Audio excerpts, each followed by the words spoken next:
ton propre corps te trahit devant le mec que tu peux pas encadrer. Un alpha qui finit à genoux parce que son rang n'était qu'un tissu de mensonges. C'est un jeu de marquage et de faux semblants où la fierté ne te sera d'aucun secours. C'est ici que commence Destiné mais imparfait. Guhua se tue à la tâche sur les chantiers pour payer son loyer. Mais vous pouvez booster la chaîne avec un petit like et en vous abonnant. Dites-moi en commentaire si vous pensez que son orgueil va tenir longtemps face au beau gosse aux cheveux blancs. Allez, c'est parti! Beom Gyuhwa commence sa journée en se demandant si cette histoire de compagnon destiné n'est pas une vaste blague. Petit, c'était un romantique convaincu qu'en tant qu'alpha, il protégerait son oméga comme personne. Le problème, c'est que pendant qu'il rêvassait, la vie lui passait dessus, il n'a jamais gagné une seule course. Avec les années, le romantisme est mort de faim.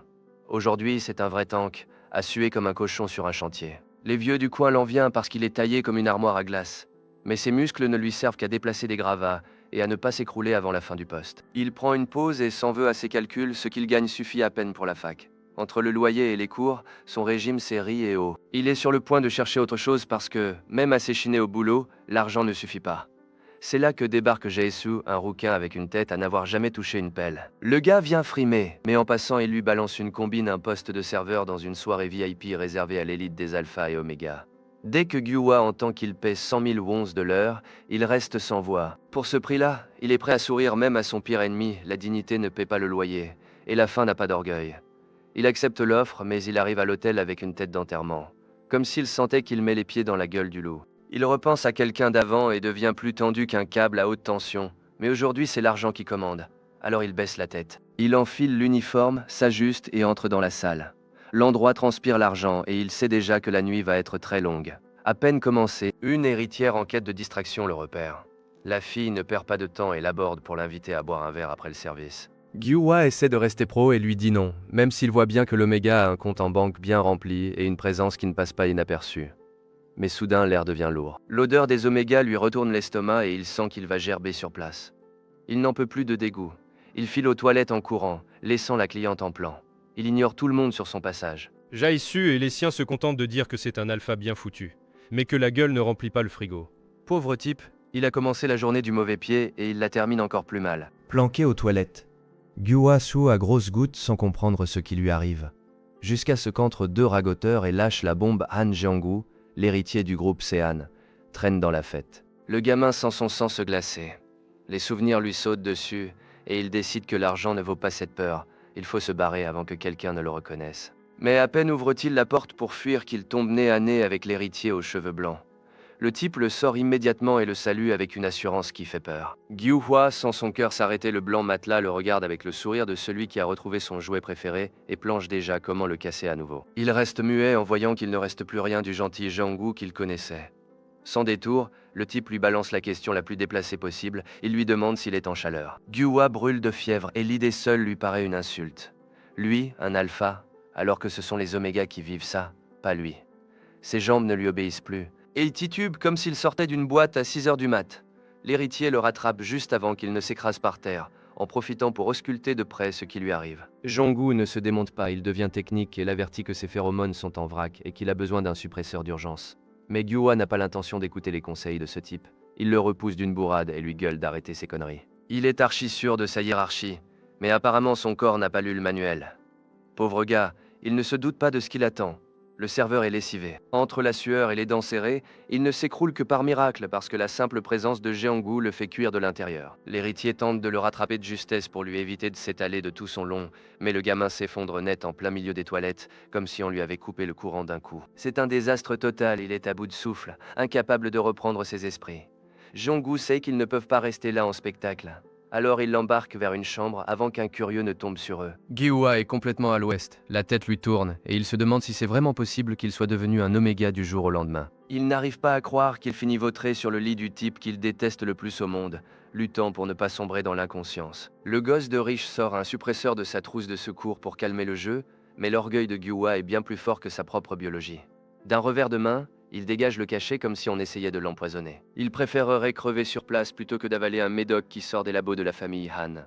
Il essaie de sauver les meubles alors que son corps tombe en lambeaux. Un vrai génie des priorités, celui-là. Il est hors de lui, hurlant qu'il a toujours été un alpha et qu'il y a forcément une entourloupe. Il est persuadé que Jeonggu lui a balancé ses phéromones à la gueule exprès pour jouer les tordus. Jeonggu le dévisage avec un mépris total. Il ne comprend pas comment on peut l'accuser de la sorte, alors que justement, il essaie de sauver la mise à ce type, qui ne fait que lui aboyer dessus. Gyua continue de se débattre comme un beau diable, ressortant de vieilles rancœurs sur le départ soudain de l'autre pour ne pas admettre que son corps a déjà rendu les armes. Il a même le culot de vouloir rentrer chez lui alors qu'il ne ferait pas 10 mètres sans embrasser le trottoir. Voyant qu'il ne tiendrait pas un round dehors, le blondinet le bloque net, mais le gamin s'entête. Il lui lance un regard chargé d'une haine absurde, l'accusant de vouloir profiter de la situation alors que c'est le seul qui l'a empêché de s'évanouir dans le couloir. Jeonggu en a marre de jouer les bons samaritains. Il s'impose et remet les pendules à l'heure. Il n'a jamais utilisé ses phéromones. S'il l'avait fait, le petit serait déjà à genoux en train de le supplier, et pas vraiment pour une augmentation. Pour qu'il comprenne bien la différence, il lui saisit le visage et lui offre une petite démonstration gratuite de ce qu'est le vrai pouvoir. Il relâche toute la pression de sa présence sur lui et Gyua se retrouve paralysé. L'air devient lourd comme du plomb, il en a la chair de poule et comprend à la dure qu'il n'avait aucune idée de ce qu'est un véritable alpha. Le voilà totalement à la merci de l'autre, tremblant et incapable de respirer, sentant son corps redémarrer de force pendant que son monde s'écroule. Pendant ce temps, dans la salle de réception, l'ambiance est tout aussi pesante, mais pour les affaires. Le patriarche de la famille Han est furieux, son fils prodige s'est volatilisé juste avant le discours du président. Il n'a pas d'autre choix que de ravaler sa fierté et de poursuivre le show avec Jeonggu, l'autre frère. Le genre de type qui vous tient la main pendant que vous vous noyez, juste pour être sûr que vous ne remontiez pas à la surface. Le gars sait que la voie est libre et il n'a pas l'intention de gâcher une seule seconde de temps d'antenne. Au gala du groupe Sean, l'atmosphère est électrique. Tout le monde attend de voir qui s'emparera du trône. Et tous les regards convergent vers l'homme qui traverse la salle d'un pas assuré, comme s'il portait déjà la couronne. Le patriarche, Han Jibeom, termine son allocution et cède le micro à son second fils, Han Jeonggu, le PDG de la branche pharmaceutique familiale. Jeonggu monte sur scène avec une arrogance qui transpire par tous les pores de sa peau. Il entame son discours répété 100 fois devant la glace, remerciant son père avec son sourire le plus hypocrite, quand soudain, il lâche une bombe, il déclare qu'il ne compte pas accepter le poste sans avoir consulté son frère aîné au préalable. Il joue la carte de l'humilité devant les caméras, profitant de l'absence de l'autre pour passer pour le héros de l'histoire. À cause de cet affront, le vieux a failli nous faire un infarctus sur place, regardez-le.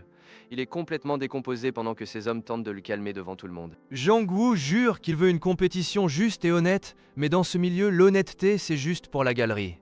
Et pendant qu'il fait son cirque à l'extérieur dans une suite privée, les choses deviennent beaucoup plus intéressantes. Fais attention à ce que tu demandes, parce que le blond lui a bien fait comprendre qu'il n'allait pas oublier cette soirée de sitôt. Gyua est au bout du rouleau, il a totalement succombé aux phéromones de l'autre, en sueur et cherchant son souffle comme s'il se noyait. Le pauvre en a même oublié son propre nom, l'orgueil n'a plus d'importance. Il a juste besoin que l'autre éteigne l'incendie qui ravage son corps.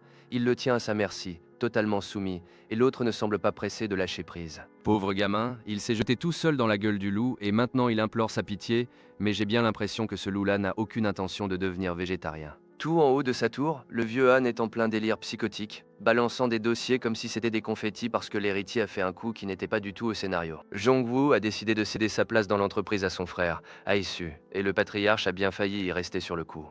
L'homme le secoue comme un prunier, incapable de comprendre une telle générosité. Mais ce n'est pas de l'amour, c'est de la panique si l'autre frère entre dans la course au trône. C'est la fin de la récré pour tout le monde. C'est là qu'on voit le vrai visage du type, il lui reproche de ne même pas être son fils biologique et de ne l'avoir élevé que pour en faire son outil parfait. Zon, assurance retraite. Il le regarde comme un collectionneur, regarde un vase de prix avec une affection tout à fait saine et pas du tout dérangeante. Le vieux l'avertit qu'il ne tolérera pas une autre désobéissance, et l'héritier, avec une poker face imperturbable, ne pense qu'à la façon dont il va lui faire payer chaque humiliation. Jeonggu fait semblant d'acquiescer, mais à l'intérieur, il a une de ses envies de vomir. Je ne vous raconte pas.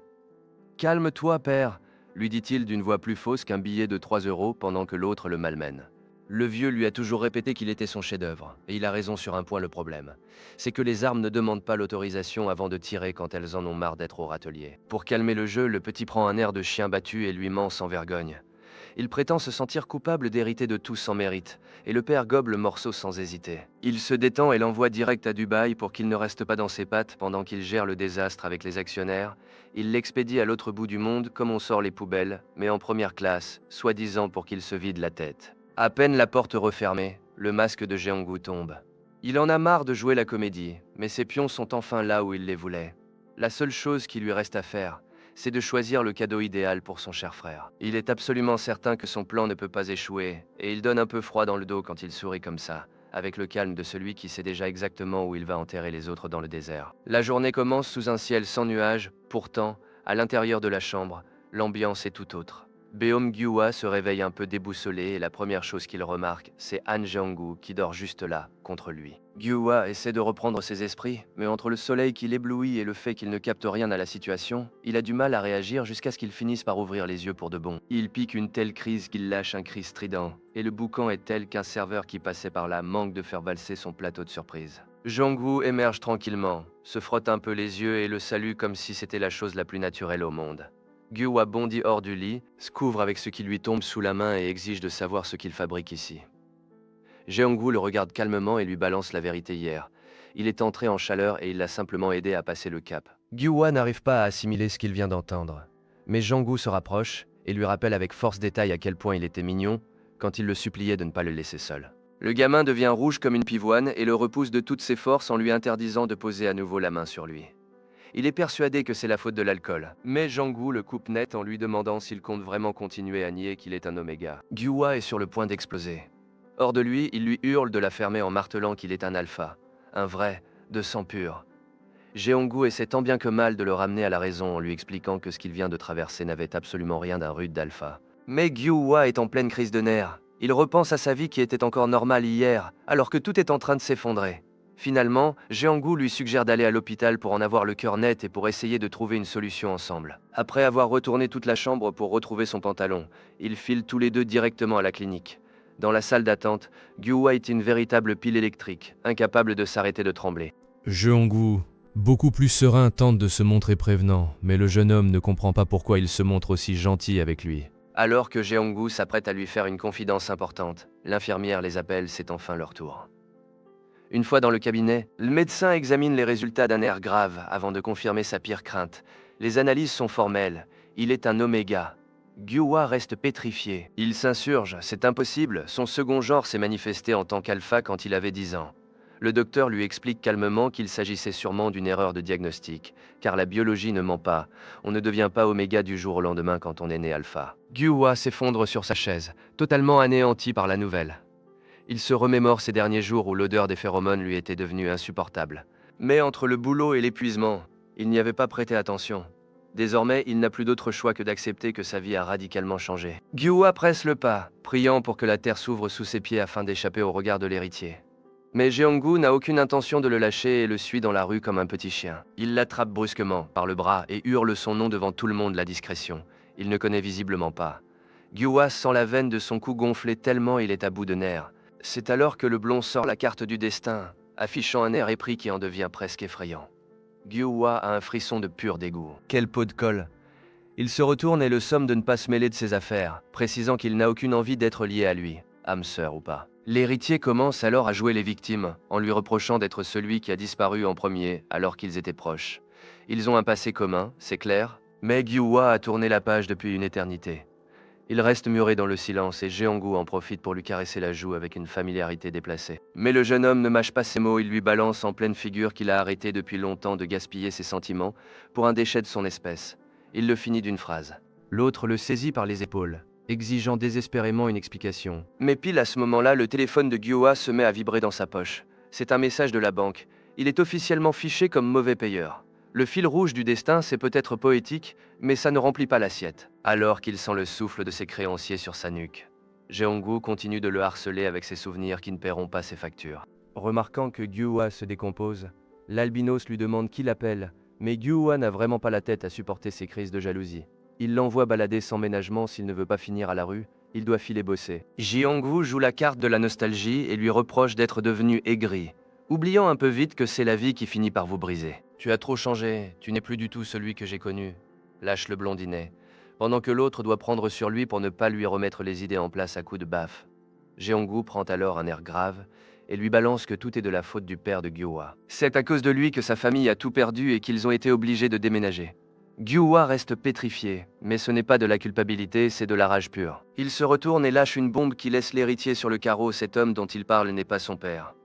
L'ambiance se glace instantanément et le mythe de la famille parfaite vole en éclats. Pendant ce temps, à l'aéroport, un homme débarque dans un costume qui vaut plus cher que tout le quartier.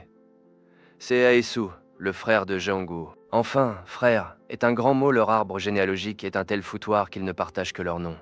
Ils sont nés de pères différents et n'ont aucun lien de sang. Le frère, qui semble être le seul à bosser sérieusement dans cette famille, décroche au vieux qui cherche désespérément l'autre bon à rien. Le père est en pleine crise de nerfs parce que Jianggu est aux abonnés absents alors qu'il doit organiser un événement crucial. Essu, avec un calme olympien presque effrayant, accepte d'aller le débusquer pour voir dans quel pétrin son frère s'est encore fourré. De toute façon, il avait justement 2 mots à lui dire. Ouf, quelle fin. J'ai bugué complet, encore plus que le petit albinos avec la bombe qu'il s'est prise à la fin. Comme c'est pas le fil rouge du destin qui va payer les factures, lâchez-nous plutôt un bon gros like. Ça au moins, c'est gratuit. Abonnez-vous pour ne pas louper une miette de tout ce drama et dites-moi en commentaire quel autre manhwa vous aimeriez voir par ici. Allez, à la prochaine! Gyua est en plein bug. Si on résume, le type aux cheveux blancs et son père n'ont absolument aucun lien de parenté. Enfin, c'est ce qu'il a cru comprendre. Ça fait beaucoup trop d'infos à digérer en plein milieu du trottoir. Esu, d'un calme olympien presque agaçant, lui propose de monter chez lui pour finir de discuter plus tranquillement. Le gamin n'a aucune envie de s'embourber dans ce mélodrame, mais il sent bien que l'autre ne va pas le lâcher comme ça. N'ayant pas vraiment la force de lutter, il finit par abdiquer et le suit, histoire de clore le sujet une bonne fois pour toutes. Une fois dans la voiture, l'interrogatoire commence. Aizu joue les curieux et l'interroge sur son boulot comme s'ils étaient les meilleurs potes du monde.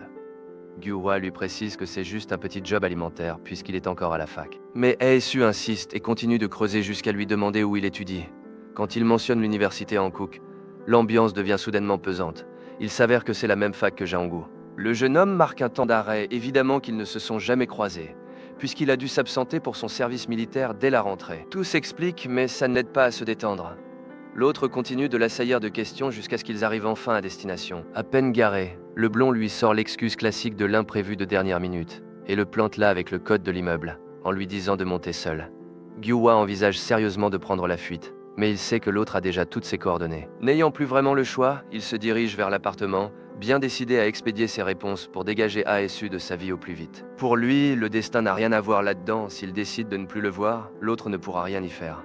Pauvre vieux, il croit encore qu'il maîtrise la situation. Le problème, c'est que Jianggu était son premier amour, et ce genre de souvenir ne s'efface pas comme ça, même après des années. Il avance, se félicitant d'être tombé sur Aesu plutôt que sur son ex, sans se douter que le sort a décidé de s'acharner sur lui. Alors qu'il arrive devant la porte, une voix le stoppe net. C'est un grand type en costume, imposant, avec l'air de celui qui pourrait te virer sans préavis ni indemnité. Gyua devient livide et lâche ses courses en le reconnaissant. Mais le brun change du tout au tout dès qu'il l'aperçoit. Son visage s'illumine et il s'écrie « Gyua Young » avec un enthousiasme qui jure totalement avec son look de cadre sérieux. Le gamin panique et tente de s'enfuir, comme s'il devait du fric à la terre entière, mais l'homme en costume a de meilleurs réflexes et le bloque avant qu'il ne disparaisse.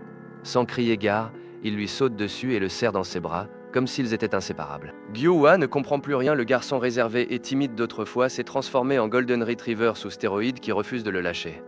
Il le bombarde de questions, lui demandant où il était passé et pourquoi il s'était volatilisé sans laisser d'adresse. Gyua se sent comme un gosse pris en faute, mais il est obligé de suivre le mouvement face à ce grand brun qui se montre beaucoup trop familier à son goût. L'autre propose alors d'entrer pour discuter au calme, et le gamin comprend qu'il s'est laissé piéger et qu'il vient de rater sa seule chance de s'éclipser. Mais juste avant de taper le code, l'atmosphère change du tout au tout. Le type se rapproche, le renifle sans aucune gêne et l'interroge sur cette odeur qu'il porte sur lui. Il l'a grillé direct, ce sont des phéromones d'oméga, pas vrai. Le cadre le met au pied du mur et va droit au but. Pourquoi est-ce qu'il sent l'oméga maintenant? Gyua essaie de faire comme s'il était encore un alpha, mais le type ne le croit pas une seconde, son odeur le trahit complètement.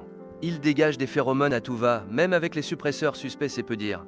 Le gamin admet qu'il vient juste de l'apprendre à l'hôpital et qu'il a la tête ailleurs après ce qui s'est passé hier. Mais l'homme en costume n'est pas là pour écouter des histoires. Alors il l'attrape et le traîne à l'intérieur de l'appartement sans demander la permission. Il l'emmène directement dans la salle de bain pour qu'il arrête de faire l'innocent, lui tient la tête et l'oblige à se regarder dans le miroir pour qu'il voie le petit cadeau qu'on lui a laissé. Gyua devient rouge de honte en voyant la marque qu'il a marché dans la rue avec ce sceau de propriété bien visible pour tout le monde, sans en avoir la moindre idée. Non seulement le jeune a perdu sa dignité hier soir, mais en plus on l'a marqué pour que personne ne doute de qui est le propriétaire.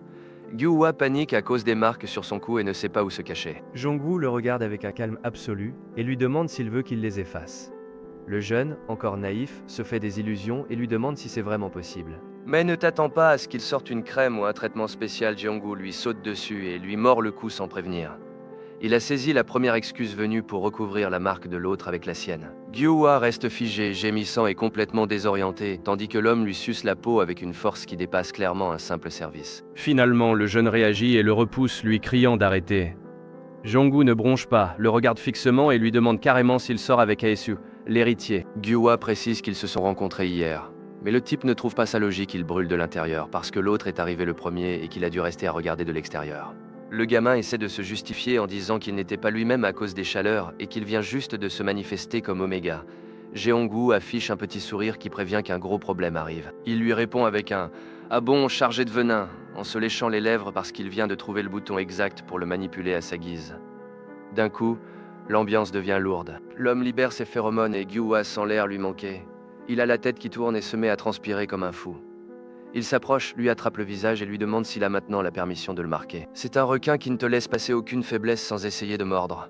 Gyua est en feu, titubant tandis que l'autre le soutient pour qu'il ne s'effondre pas. Jeongu lui dit en pleine face qu'il est bien plus sensible que les autres Oméga et lui rappelle qu'il était beaucoup plus mignon quand il était petit. Il le presse avec force tandis que le pauvre garçon ne peut que trembler. Le type le tient pour qu'il ne tombe pas, mais seulement pour qu'il ne puisse pas échapper à sa domination. Là, avec le jeune complètement livré, la situation devient encore plus tendue. Gyua se dirige vers le siège du groupe Sean avec la démarche pesante d'un condamné à mort.